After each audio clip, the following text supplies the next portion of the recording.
नमस्कार। मैं सीता स्वयंवर के बारे में कुछ पंक्तियाँ गाना चाहती हूँ।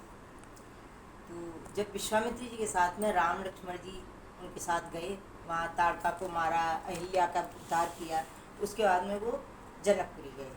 जनकपुरी में सीता स्वयंवर की काम चल रहा था, बात चल रही थी। तो विश्वामित्र जी के साथ में राम लक्ष्मण वहाँ पर गए। तो चारों तरफ देख करके लक्ष्मण जी मन में सोचने लगे कि थोड़ा सा जनकपुर में घूम कर के आया जाए। तो वो तो बेचारे बोले नहीं, लेकिन रामचंद्र जी बोलते हैं, नाथ लखनपुर देखने चाही, प्रभु संकोच डर प्रगट न कहीं, और जो तुम्हारे अनुशासन पावो, नगर दिखाए तुरंत ले आवो।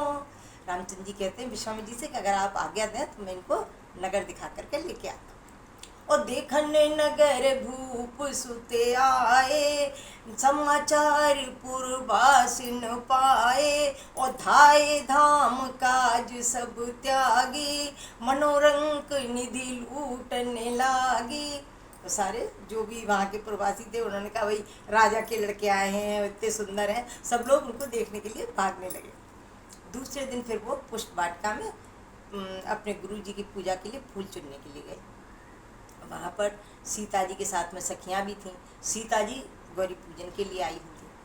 तो वहाँ पर फिर वो देखते हैं दूर से लक्ष्मण जी, तो रामचंद्र जी से कहते हैं, तात जनक तनया सोई, और धनुष यज्ञ जेहि कारण होई, और पूजन गौरी सखी ले आई, करत प्रकाश फिरे फुलवाई। रामचंद्र जी कहते हैं, दूर से दिखाते हैं, कहते हैं देखो भाई ये सीता जी हैं जिनके कारण से धनुष यज्ञ हो रहा है। उधर उनकी सखियों ने नगर में देख ही लिए थे रामचंद्र जी, तो उन्होंने सीता जी को बताया कि ऐसे बहुत सुंदर दो लड़के आए हैं, राजकुमार आए हैं। तो वो उनको सीता जी को उधर दिखाने लगी, लताओं के बीच में से दिखाने लगी। लता ओट तब सखिन लखाए, और श्यामल गौर किशोर सुहाए, और थके नयन रघुपति छवि देखे, पलकन हूँ परिहरी निमेखे। सीता जी ने जैसे ही रामचंद्र जी को देखा तो बहुत ज़्यादा प्रसन्न हुई, और उन्होंने अपने मन में उनकी छवि उतार ली। बहुत प्रसन्न हो गई और मन में मतलब कुछ ऐसी इच्छा करने लगी कि मतलब मेरा स्वयंवर तो है, अगर मेरी इच्छा से मतलब इनसे ही हो जाए, इस तरह का उन्होंने सोचा। तो देवी जी की पूजा करने गौरी की पूजा के लिए मंदिर में गई।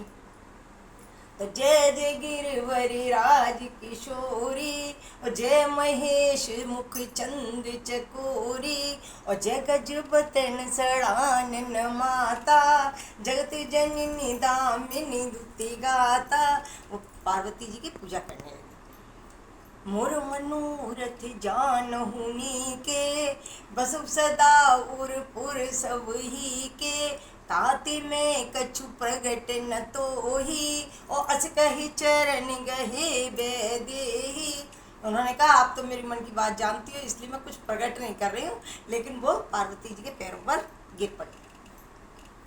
विनय भाव बस भई भवानी, खसी माल मूर्ति मुस्कानी, विनय भाव बस भई भवानी, खसी माल मूर्ति मुस्कानी, कि सुनसी सत्य आशीष हमारी, पूजे ही मन कामना तुम्हारी, और नारद बचन सत्य करी साचा, और सोबर मिले जाई मन राजा।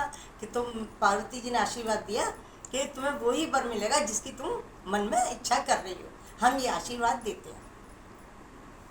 उसके बाद में दूसरा दिन आ गया जिस दिन स्वयंवर था। तो स्वयंवर जब होने लगा तो इधर तो जनक जी अपने राजाओं के साथ में बैठे थे, उधर सारे राजा जो धनुष यज्ञ में आए थे वो बैठे थे, उधर रामचंद्र जी विश्वामित्र जी के साथ राम लक्ष्मण बैठे थे, और सीता जी आई जयमाल लेकर के। तो रंग भूमि जब सिय पगुधारी, देखी रूप मोहे नर नारी, रंग भूमि जब सिय पगुधारी, देखी रूप मोहे नर नारी। अब वहाँ पर जब आ गए तो जनक जी ने अपने जो भाट होते हैं, मतलब जो अनाउंस करने वाले, मतलब जो बात को कहने वाले हैं वो उनसे कहा, भाट लोग होते थे उस समय, तो उन्होंने कहा कि आप हमारी बात को कहो।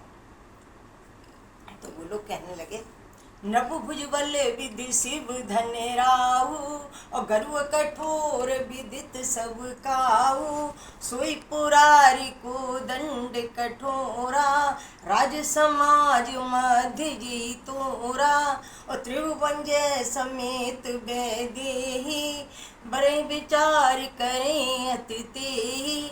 उन्होंने कहा कि जो शिव जी का धनुष है, जो सबसे ज़्यादा भारी है, जिसको सारा संसार जानता है, अगर आज कोई शिव के धनुष को तोड़ देगा, उसी के साथ सीता जी की शादी कर दी जाएगी। उन्होंने ये मतलब बोला, बताया उन लोगों को। तो सारे राजा इधर उधर से सभी लोग आने लगे, लेकिन धनुष तो टूट नहीं रहा था, बहुत परेशान हो गए। तो उन्होंने क्या सोचा, 10,000, 1,000, 10,000 इस तरह से इकट्ठे होकर के उन्होंने कहा हम लोग इकट्ठा होकर के इसको उठाते हैं, देखो शायद टूट जाए। तो भूप सहज 10 कहीं 12, लगे उठावन टरई नटारा, कि डगई न शंभु सरासन कैसे, कामी बचन सती मन जैसे। वो शिव जी का धनुष था, वो कैसे हिल जाता, क्या 1,000 लोगों के साथ में थोड़ी शादी करती, इसलिए वो हिल नहीं रहा था। अब कुछ नहीं, बहुत सारे आए राजा और भाई परेशान होकर के बैठ गए, लेकिन शिव जी का धनुष नहीं टूटा। तो जनक जी बहुत ज़्यादा परेशान हो गए, दुखी हो गए कि क्या करें। तो कहने लगे कि दीप दीप के भूपति नाना, आए सुने हम जो पन उठाना, और रावण बाण महाभट भारे, देखी सरासन गवहीं सिधारे।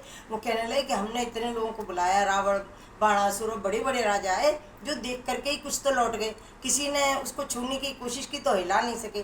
तो वो बहुत परेशान हो गए, कहने लगे मुझे तो ऐसा लगता है कि पृथ्वी जो है वीरों से खाली है, और मेरी बेटी कुंवारी रहेगी तो मैं क्या करूं, इस संसार में कोई वीर है ही नहीं जो शिव जी का धनुष तोड़ सके। तो जब ये बात उन्होंने सुनी लक्ष्मण जी ने, तो बहुत परेशान हुए, उन्हें बहुत गुस्सा आ गई।